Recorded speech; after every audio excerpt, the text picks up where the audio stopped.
Good morning everyone. हमने previous video में पढ़ लिया था क्या, शेप के आधार पर हम टाइप पढ़ रहे थे किस किस कैपेसिटर की। शेप के आधार पर हम क्या पढ़ रहे थे, कैपेसिटर की टाइप। उसमें हमने पैरेलल प्लेट कैपेसिटर पढ़ लिया था, ठीक है ना। पैरेलल प्लेट से कैपेसिटर पढ़ लिया था। आज हम पढ़ेंगे spherical capacitor. Capacitance of an की कैपेसिटेंस क्या होगी of isolated spherical conductor. Isolated क्या होता है मैं आपको बता ही देता हूँ। आइसोलेटेड है कि आपके पास एक ये स्फीयर है और इसके ऊपर चार्ज डिस्ट्रीब्यूटेड है। क्या है, चार्ज डिस्ट्रीब्यूटेड है, ठीक है।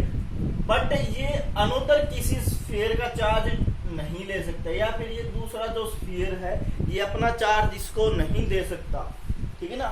इसका मतलब ये आइसोलेटेड का मतलब कि ये जो स्फीयर है या जो सिंगल स्फीयर है या जो एक स्फीयर है दूसरे स्फीयर की मदद नहीं ले सकता, दूसरे स्फीयर का चार्ज नहीं ले सकता। ये आइसोलेटेड का मतलब होता है।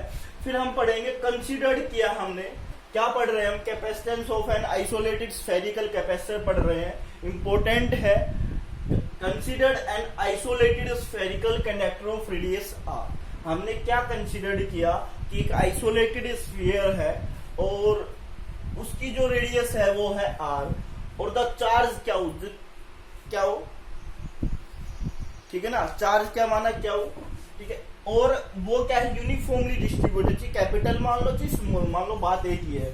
वो चार्ज जो है, वो जो चार्ज है वो यूनिफॉर्मली डिस्ट्रीब्यूट है किसी स्फीयर के अंदर। जैसे मैंने अभी अभी बनवाया था आप लोगों को, ठीक है ना। वो यूनिफॉर्मली डिस्ट्रीब्यूट, यूनिफॉर्मली मींस सारे के ऊपर हमने इसको डिस्ट्रीब्यूट किया हुआ, बांटा हुआ है, ठीक है ना। The potential at any point, कि किसी एनी पॉइंट पे उसकी जो पोटेंशियल है on the surface of the spherical conductor will be, वो क्या होगी वो। तो पोटेंशियल आप लोगों को बता ही रखा है, करवा ही रखा है कि पोटेंशियल की वैल्यू क्या होगी, V equal to 1/4 pi epsilon naught और क्या बाई आर। जी स्मॉल चार्ज ले लो, जी कैपिटल ले लो, बात एक ही है। अब आपको पता है कि C की वैल्यू क्या होती है, चार्ज अपॉन पोटेंशियल, क्या बाई या Q बाई V, ठीक है ना। तो C equal to Q by V हो गया है, तो वैल्यू रखी Q बाई V की वैल्यू क्या है 1/4 पाई एप्सिलॉन नॉट और Q बाई R, Q से Q कैंसिल, तो क्या बचेगा आप लोगों के पास, ये फंक्शन बचेगा कि C equal to 4 pi epsilon naught R, ठीक है ना। अभी आप लोगों को पता है कि आपके पास क्या है, 4 भी कांस्टेंट है, पाई भी और एप्सिलॉन नॉट भी कांस्टेंट है। तो जब ये तीन कांस्टेंट हैं, इन तीनों कांस्टेंट को हम इस प्रकार चेंज कर सकते हैं, ठीक है ना। कैसे चेंज कर सकते हैं, इस प्रकार से चेंज कर सकते हैं कि C जो प्रोपोर्शनल हो जाएगा R के। देखो बेटा मैंने क्या बताया कि एक हमारे पास स्फीयर है, उसके ऊपर चार्ज को कंप्लीटली डिस्ट्रीब्यूट किया हुआ है, ठीक है ना। क्या किया हुआ, चार्ज को डिस्ट्रीब्यूट किया हुआ है। अब हमने पोटेंशियल निकाला, क्या निकाला, पोटेंशियल निकाला किसी सरफेस ऑफ द कंडक्टर के, स्फेरिकल कंडक्टर के, उसकी वैल्यू क्या आई, पोटेंशियल वैल्यू क्या आई। आपको पता है पोटेंशियल कैसे निकाली थी हमने, ठीक है ना। कैसे निकाली थी, एक तो इन्फिनिटी से दैट पॉइंट है और एक 1 पॉइंट टू अनदर पॉइंट है। तो पोटेंशियल आ गई आप लोगों की 1/4 पाई एप्सिलॉन नॉट क्या बाई आर, ठीक है ना। अब कैपेसिटेंस निकालेंगे स्फेरिकल कंडक्टर की, वो क्या है, C equal to Q by V, वो क्या है, C equal to Q by V। तो Q क्या हो गया, Q तो सेम रहेगा, पोटेंशियल की वैल्यू रख देंगे 1/4 pi epsilon not Q by R और Q से Q cancel, 4 pi epsilon naught R, ठीक है ना। और 4 पाई एप्सिलॉन नॉट क्या बताया मैंने, कांस्टेंट बताया है। तो ये बाकी कैसे इस प्रकार लिख देंगे हम, C directly proportional to R, इस प्रकार से चेंज कर देंगे। तो capacitance of a spherical conductor is proportional to its value R, ठीक है। पूछ भी सकते हैं आपको, जो capacitance of a spherical conductor है वो किसके ऊपर प्रोपोर्शनल होता है, तो प्रोपोर्शनल रेडियस के ऊपर होता है। अभी हम नेक्स्ट फाइंड आउट करेंगे। क्या फाइंड आउट करेंगे देखिएगा, radius of spherical conductor of capacitance 1 farad. अगर आपकी जो कैपेसिटेंस, आपका फॉर्मूला क्या है, C = 4 pi epsilon naught R। अब आपको अगर कैपेसिटेंस 1 फैराड दे रखी हो तो रेडियस ऑफ कर्वेचर कितनी आएगी, रेडियस ऑफ कर्वेचर कितनी आएगी, बताइएगा कितनी आएगी। देखो भाई, ये तो 1 हो ही गया, 1 के नीचे मैं ये लिख सकता हूँ 4 पाई एप्सिलॉन नॉट = R। और इसकी वैल्यू आप लोगों को पता ही है क्या होती है, 1/9 × 10⁹ ये रेडियस में आ गई है, ठीक है, मीटर में है ये। तो इसको अगर मैं कैसे चेंज करना चाहूँ, किसमें चेंज करना चाहूँ, 1/, की वैल्यू है बेटा 9 × 10⁹, ठीक है, ये किस में है, मीटर में है, लिखा होगा ना न्यूटन, मीटर और गुलाम, इसमें जो इसकी जो ऐसा यूनिट थी। अब इसको मैं अगर किलोमीटर में चेंज करना चाहूँ तो 10 की पावर किससे मल्टीप्लाई कर दूंगा, इसको 10 की पावर -3 से मल्टीप्लाई करवा दूंगा, तो ये किस में आ जाएगा, किलोमीटर में आ जाएगा। तो ये क्या हो गई, रेडियस किलोमीटर में आ गई, ठीक है ना। तो कितनी हो गई रेडियस, 9 × 10⁶, ठीक है ना, 9 × 10⁶। अब कैपेसिटेंस किसके रिस्पेक्ट में निकालेंगे, कैपेसिटेंस ऑफ अर्थ निकालेंगे हम। क्या निकालेंगे, किसकी कैपेसिटेंस, अर्थ की कैपेसिटेंस फाइंड आउट करेंगे। तो अर्थ की कैपेसिटेंस फाइंड आउट करने के लिए आप लोगों को सबसे पहले C = 4 पाई एप्सिलॉन नॉट, तो क्या लिखोगे, कैपेसिटेंस ऑफ अर्थ, किसकी कैपेसिटेंस, अर्थ की कैपेसिटेंस। आप लोगों को पता है रेडियस ऑफ अर्थ क्या होती है, 6400 किलोमीटर, ये रेडियस हो गई है। अब अगर इसको मीटर में चेंज करना हो तो 10⁵ से मैं मल्टीप्लाई करवा देता हूं, तो 64 × 10⁵ मीटर, ठीक है ना, यही हो गया आप लोगों का। तो C की वैल्यू क्या होगी, 4 pi epsilon naught R, R क्या होगा, 64 × 10⁵, ठीक है ना। और इसकी वैल्यू आपने अभी अभी लिखी थी, तो इसको हम लिख देंगे 1/9 × 10⁹ × 64 में 10⁵। इसको आप लोग सोल्व कर लोगे, सोल्व करोगे कैसे, कैसे सोल्व करोगे इसको, ठीक है ना। इसका देखो भाई 64/9 ये ऊपर चला जाएगा तो कितना हो जाएगा, 10⁴, ठीक है। इसको आगे सोल्व करोगे तो कंप्लीट सोल्व करने पे जो आंसर आएगा वो मैं बता देता हूँ, 0.71 × 10⁻³ ठीक है ना। और इसको माइक्रो फैराड में कन्वर्ट करना हो तो ये माइक्रो फैराड में गया, तो क्या वैल्यू आ गई है इसकी, क्या वैल्यू आ जाएगी, 0.711 × 10⁻³ माइक्रो फैराड।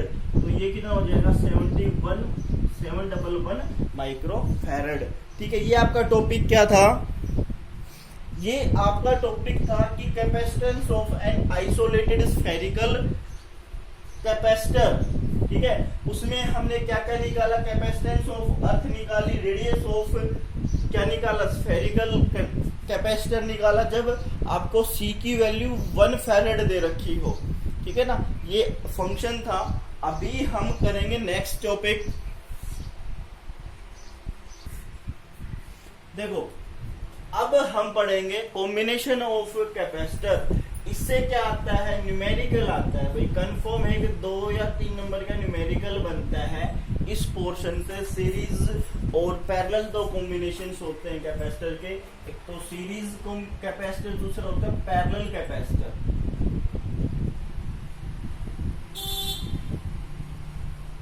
ठीक है, तो हम फर्स्ट पढ़ेंगे सीरीज कैपेसिटर। सीरीज कैपेसिटर में क्या होता है, बस आप लोगों को ध्यान रखना है, ये दो कैपेसिटर के सिंबल हैं, बताए थे, ठीक है ना। आपको कैपेसिटर के केस में बताए थे जब समझाया था, प्रिंसिपल वाले में भी समझाया था।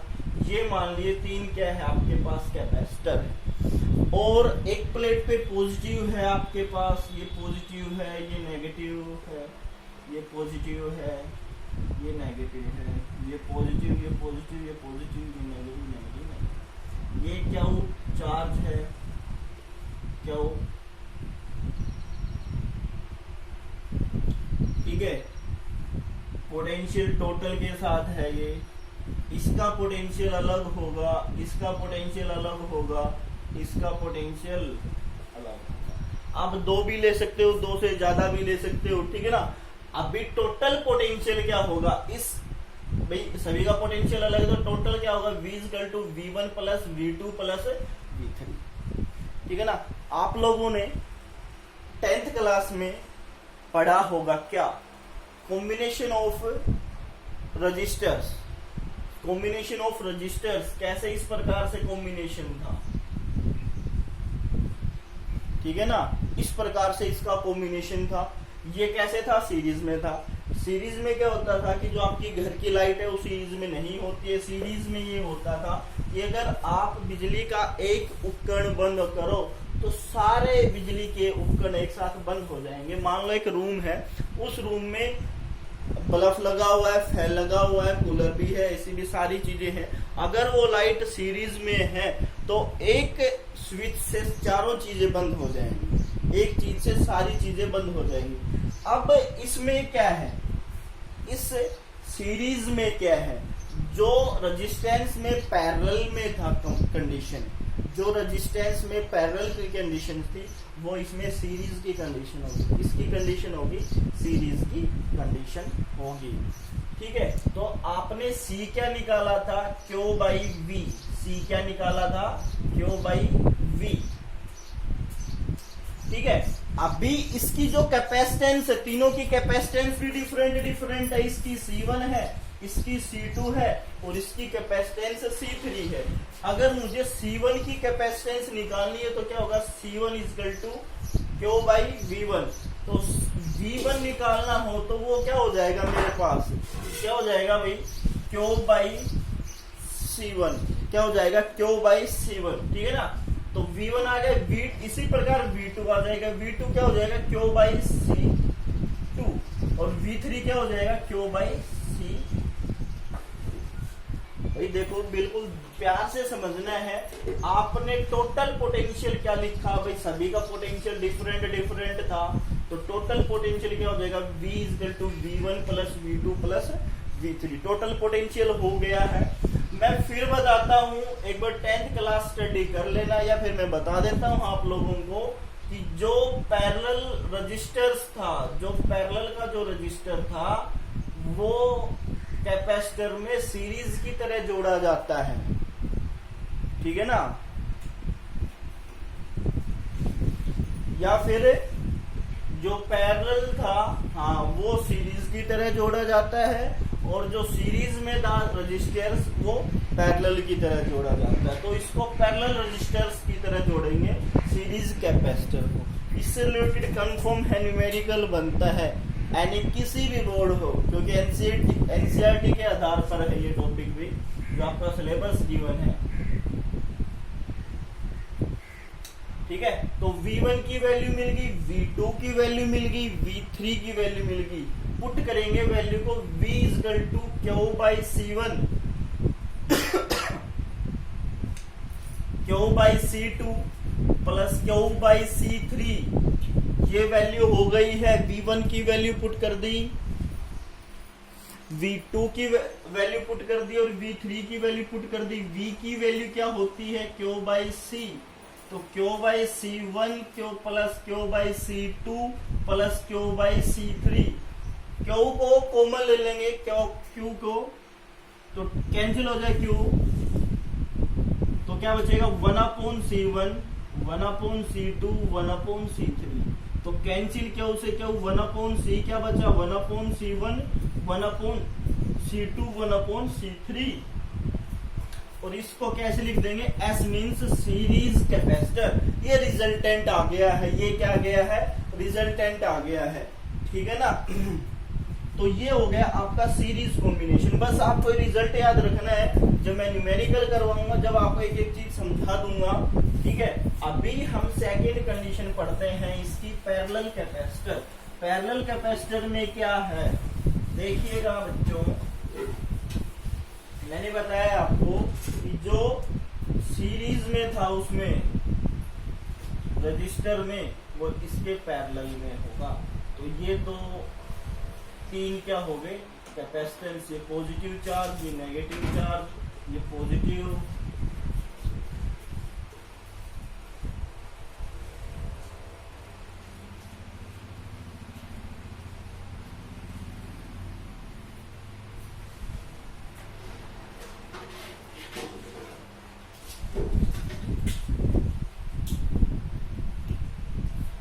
ठीक है। तो इनका जो चार्ज है, प्रत्येक का चार्ज डिफरेंट होगा, Q1, ठीक है ना। इसका क्या होगा प्लस Q1, इसका माइनस Q1, इसका प्लस Q2, इसका माइनस Q2, इसका प्लस Q3, इसका माइनस Q2। बट पोटेंशियल क्या होगा, पोटेंशियल सेम होगा, पोटेंशियल क्या होगा सेम होगा। तो कैसे निकालोगे इसको, वो देखिएगा, टोटल चार्ज निकालना है, total charge Q equal to Q1, Q2 और Q3, ठीक है ना। अभी टोटल चार्ज निकालना है किसमें, सीरीज नहीं पैरेलल,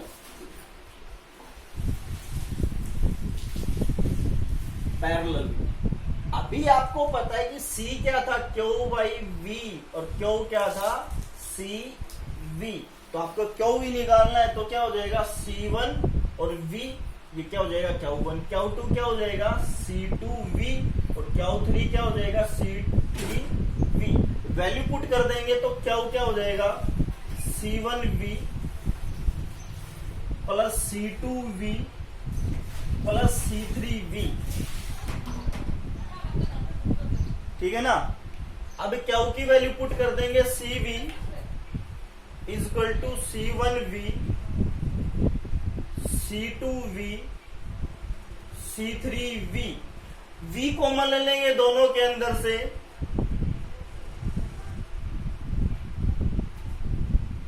ठीक है। और ये आपका क्या बनेगा, किसके लिए, पैरेलल कॉम्बिनेशन के लिए, ठीक है ना। तो ये क्या हो जाएगा CP। तो आपके पास दोनों कंडीशंस आ गई हैं, सीरीज के लिए भी और पैरेलल के लिए भी। ये किसके लिए आ गया, पैरेलल के लिए। सीरीज के लिए 1/CS equal to 1/C1, 1/C2 और 1/C3, ठीक है। इनके बेस पे कल या जब भी नेक्स्ट वीडियो आएगी उस पर हम न्यूमेरिकल करेंगे। जितने भी टाइप के न्यूमेरिकल होते हैं वो न्यूमेरिकल करने की कोशिश करेंगे। ये आप लोग याद कर लेना, कोई डाउट हो तो कमेंट सेक्शन में कमेंट कर लेना। तो आज के लिए इतना ही, थैंक यू, हैव